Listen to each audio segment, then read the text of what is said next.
বিয়ের আসরে এক আনন্দ ঘন পরিবেশ। তরুণ তরুণীরা হই হুল্লোড় আর ছুটোছুটিতে ব্যস্ত। তাদের উৎসাহ দেখে বয়স্করাও যেন নবযৌবন ফিরে পেয়েছেন। কেউ কেউ আবার কবিতা আউড়ে কিংবা সুন্দর হাতের লেখায় মুগ্ধ করে বিবাহযোগ্যা সুন্দরীদের মন জয় করার চেষ্টায় মগ্ন। বরের জন্য বিশেষভাবে তৈরি করা তাঁবুটির নাম হাইমা। উট থেকে নামানো হচ্ছে হাইমা সাজানোর সরঞ্জাম, আসবাব, কার্পেট, কম্বল। সাহারাবিদের এই বিয়ের রীতি বেশ মজার। দূরের দেশ মৌরিতানিয়া থেকে এসে পৌঁছেছেন লেসবিব আর তার স্ত্রী। তারা কনের আত্মীয়। লেসবিব একজন দক্ষ কসাই হিসেবে সবার কাছে খুব সম্মানিত। তাকে সাদরে বরণ করে নেওয়া হলো।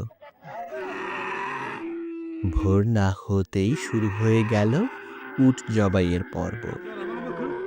লেসবিব কয়েকজন লোকের সহায়তায় বিশাল উটটিকে বলি দিবেন। প্রথমে তিনি মক্কার দিকে মুখ করে তায়বুম করে নিলেন। এরপর ক্ষিপ্র হাতে ছুরি চালিয়ে দিলেন উটের গলায়। কিছুক্ষণের মধ্যেই বিশাল উটটি নিথর হয়ে গেল।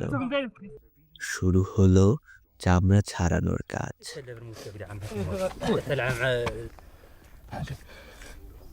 দক্ষ হাতে চামড়া সরানো হলো। বেরিয়ে এলো উটের কুজের ভেতরের থকথকে চর্বি।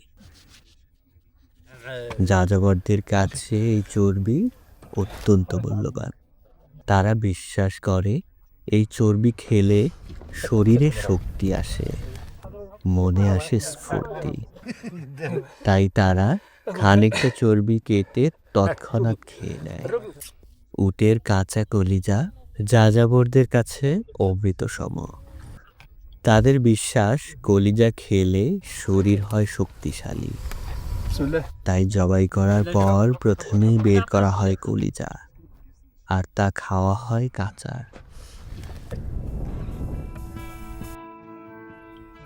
এরপর শুরু হয় মাংস কাটার পালা। এখানেও দ্রুততার প্রয়োজন, কারণ গরমে পচন ধরতে পারে। মহিলারা এসে তাদের ভাগের মাংস নিয়ে যান। প্রায় 400 কেজি মাংস একটু নষ্ট না করে ভাগ করে দেয়া হয় সবাইকে।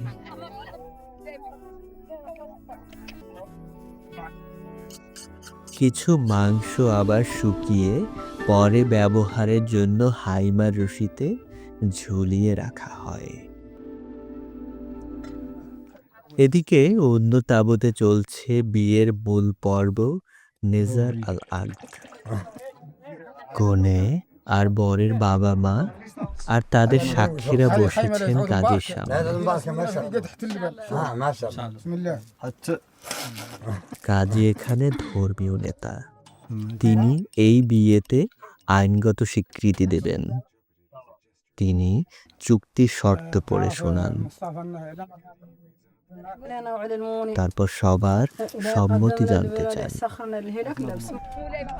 বাইরে মহিলারা উৎকণ্ঠা নিয়ে অপেক্ষা করছেন কখন বিয়ের অনুষ্ঠান শেষ হবে।